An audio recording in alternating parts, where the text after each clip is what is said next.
Olá, bem-vindos! É muito bom ver você por aqui. Eu sou a Cassiana De Biasi e você está no canal Multiverso. Esse é o episódio 40 e vamos falar sobre a cidade mágica de Toledo e o mito da mesa do rei Salomão. Como você sabe, nossa amada saga vai até o episódio 45. Então comenta aqui se você acha que devemos fazer um vídeo especial, um grande finale para o último capítulo. Vocês pediram e o PDF completo da Saga Anunnaki está disponível. Clica no link na descrição e garanta o seu. Bora para o conteúdo? Hoje prestaremos tributo a uma das cidades mais enigmáticas que podemos encontrar em nível mundial. Essa é Toledo, que durante séculos não apenas foi a capital do grande Império Visigodo, senão que foi o centro mundial do conhecimento. Ali conviveram pessoas, eruditos e místicos das três religiões, e este conhecimento se difundiu em grande medida graças à Escola de Tradutores de Toledo, fundada por Alfonso X, o Sábio, pouco depois de reconquistar Toledo no ano de 1085.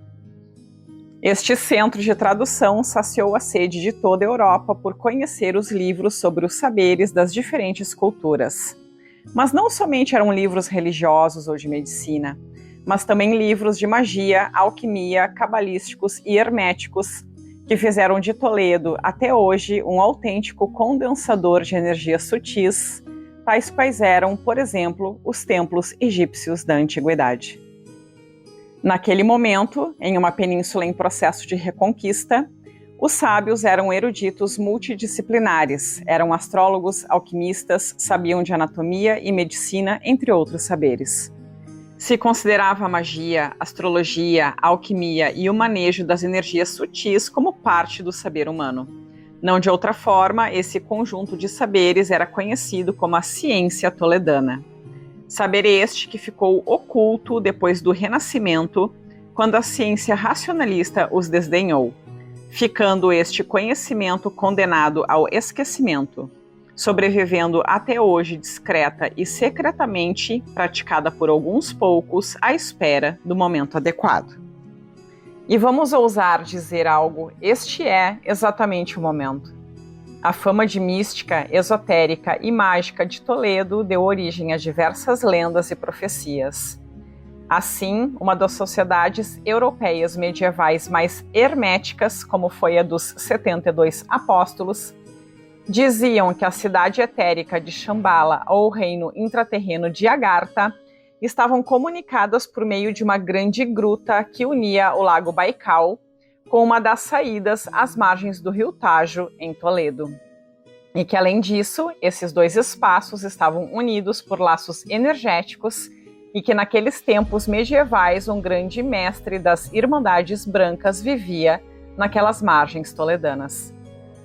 Há também uma profecia de que o fim do mundo começaria por Toledo, de onde também sairia o mesmíssimo Anticristo. Isso que pode parecer nada mais que contos deixam dúvidas quando membros de sociedades secretas neotemplárias, maçônicas, cabalísticas e demais vindas praticamente dos 5 continentes há alguns anos vêm se assentando em Toledo, porque a cidade-templo então estaria despertando energeticamente.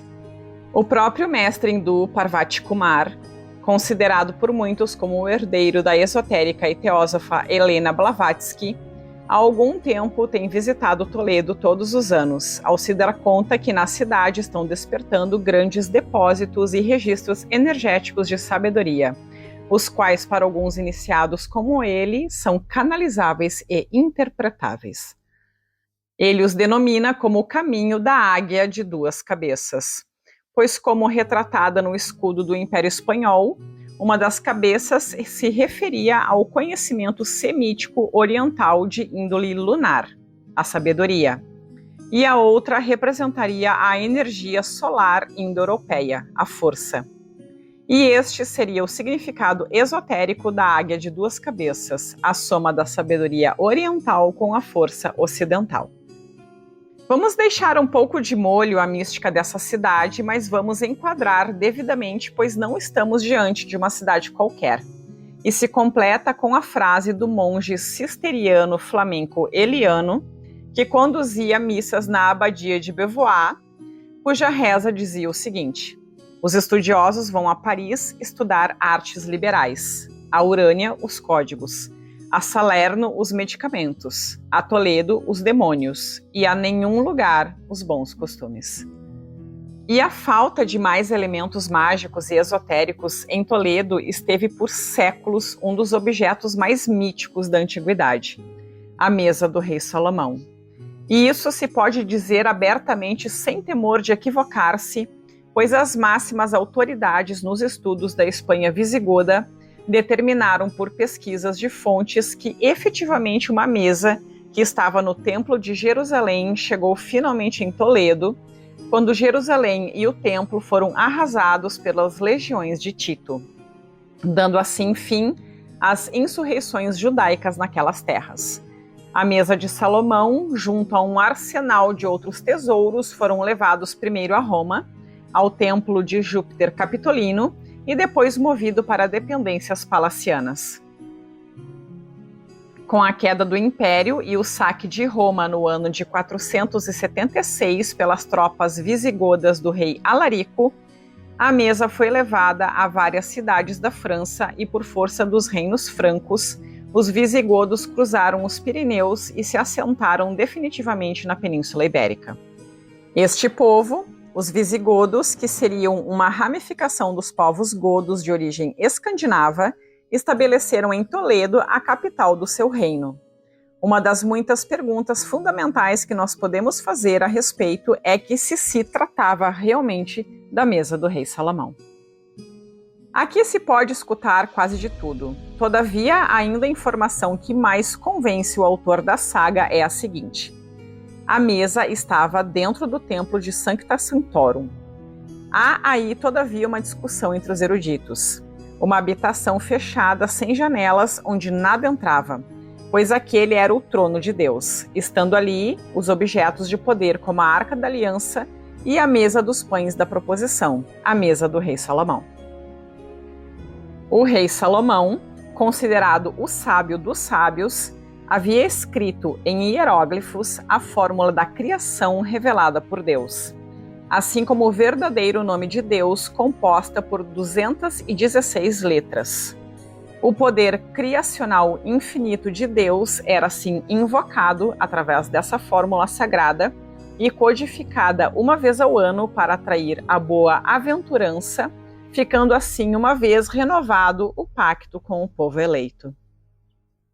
Há uma interpretação muito interessante que aponta que esta mesa seria uma judaicalização da tábua esmeralda do deus Thoth, superfície na qual funcionava uma espécie de mapa astrológico e com várias chaves que seriam as chaves geométricas da criação. Os códigos secretos da matrix planetária, o algoritmo da Cabala, abaixo o axioma de que quem conhecer o verdadeiro nome das coisas possuirá poder sobre elas. Essa mesa revelaria o passado, presente e futuro, e era sobre a qual se ungia os reis. Daí vem o ritual de como o profeta Samuel unge o rei Davi, ritual de inspiração faraônica, como assim aparece nos textos nas pirâmides, nos chamados protocolos do rei. Portanto, a mesa oferecia, entre outras coisas, não só visões do futuro, mas também outorgava legitimidade e poder ao rei, pois era ungido conforme as regras divinas e obtinha, assim, então, o monarca a aprovação de Deus. E é por isso que os reis visigodos atribuíram importância capital à mesa, pois sobre ela eram ungidos e coroados os monarcas, localizando-a em uma das intrincadas cavernas subterrâneas de Toledo, a chamada Caverna de Hércules. De fato, existem registros históricos onde havia uma figura palaciana de grande relevância, com o título de conde, com a custódia de um tesouro antigo, referindo-se explicitamente à mesa e a outros artefatos que a acompanhavam. Com a mesa se tinha um rigoroso protocolo, já que não podia ser visitada mais de uma vez ao ano sob o perigo de provocar a ira de Deus. Além do mais, conta a tradição antiga que a mesa estava guardada por algo parecido como uns autômatos guardiões de grande estatura, guarnecido de enormes marretas, movidos por uma energia que hoje poderíamos interpretar como energia elétrica. Se tinha um respeito reverencial por este protocolo, pois se não fosse seguido adequadamente, contam as crônicas, como que mais de um visitante displicente do ritual acabaram mortos sem nenhuma explicação. Assim, com a morte do rei Witsa no ano 710, se sucedem os conflitos palacianos entre Dom Rodrigo, no noroeste, e Águila, no sudeste.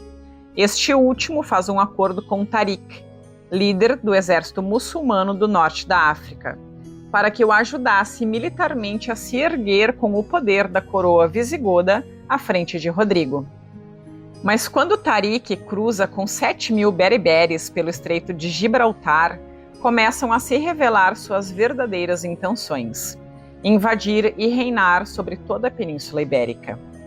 A tradição diz que, ante essa situação desesperada, o rei Rodrigo buscou conselho divino na mesa do rei Salomão, adentrando a caverna de Hércules de forma precipitada. Ali se encontrava a mesa espelho, e ao se colocar diante dela, Dom Rodrigo veria nela imagens de soldados árabes desembarcando nas praias.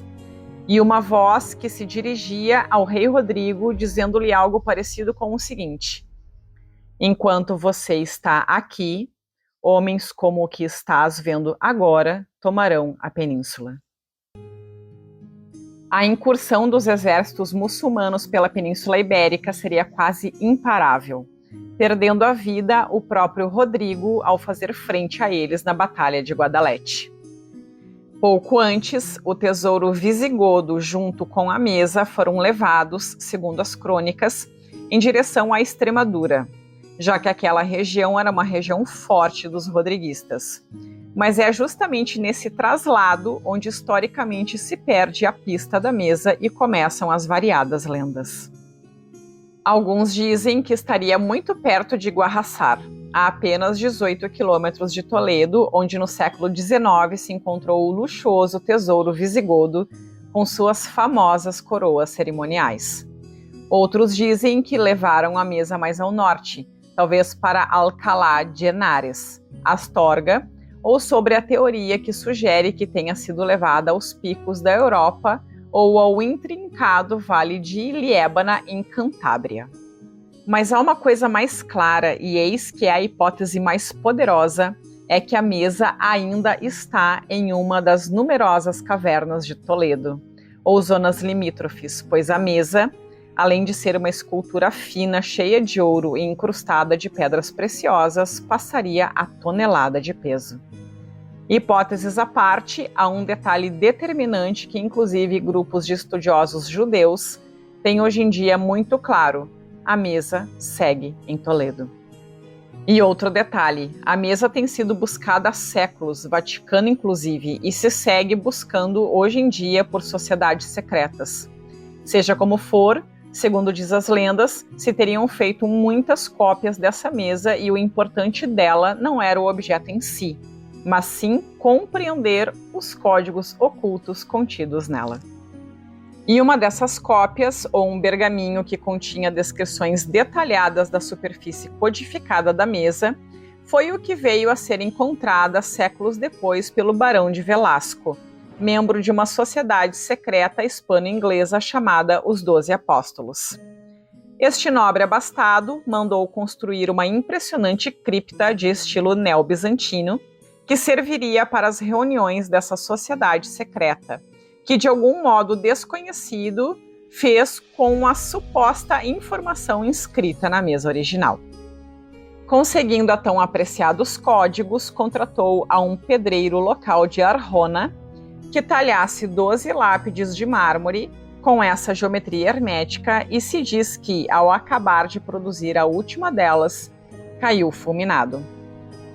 É o que reza o velho axioma cabalístico: o mestre da cabala que não está preparado para manejá-la pode acabar seus dias prematuramente neste mundo.